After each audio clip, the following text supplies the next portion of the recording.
Hi, I'm Nedra Dixon, and I'm playing Jasmine, and Her Hair Went With Her. And I'm Tisha Bankston, and I'm playing Angie, and Her Hair Went With Her as well. Great. For me, it's all of the characters that I play are so broad and they're so different from each other.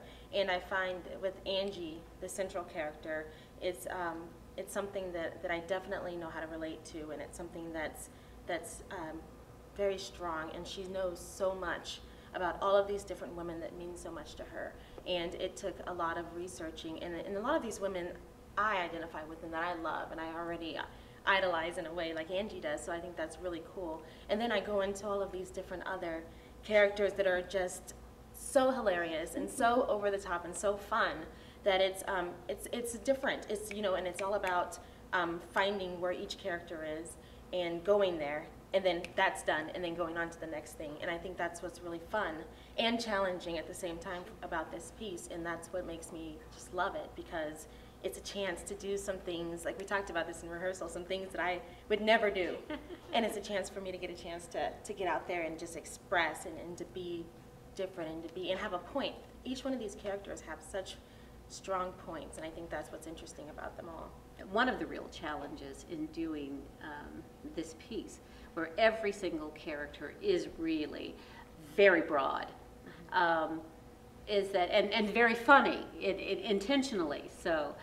The difficulty is finding where the truth lies, Sure. and to make sure, because there is a point to each one of them, and the playwright, I think, has very, very brilliantly put this message, you know, that can sometimes slip to the subliminal because of the nature of these wild women that we encounter. Each one of, you know, something is honest and something's true about each one of these people, and they are people types, and I think they're universal, and they are real people. You will find someone like this somewhere acting a fool like that. The play takes place in an urban setting in a beauty salon, and there are African American characters.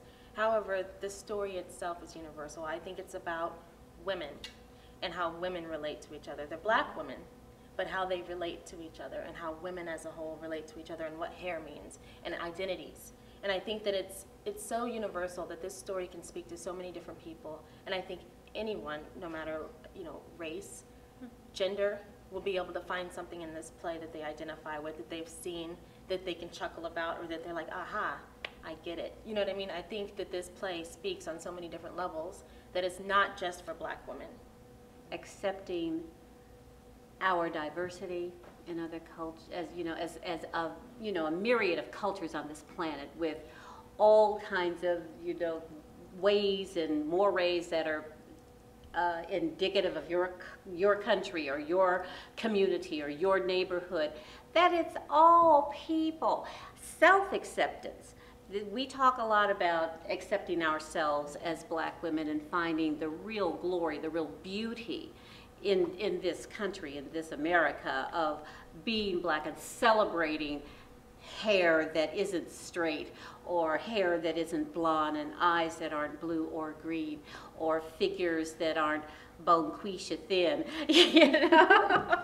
It's all about putting your arms around yourself and saying, you know, I am a valid and important being in this universe with a voice and a fabulous mind and a fabulous attitude, and I should be here, and you should just get to know me, and I should do the same for you, because you too are a fabulous, important, vital being with all kinds of stuff to offer.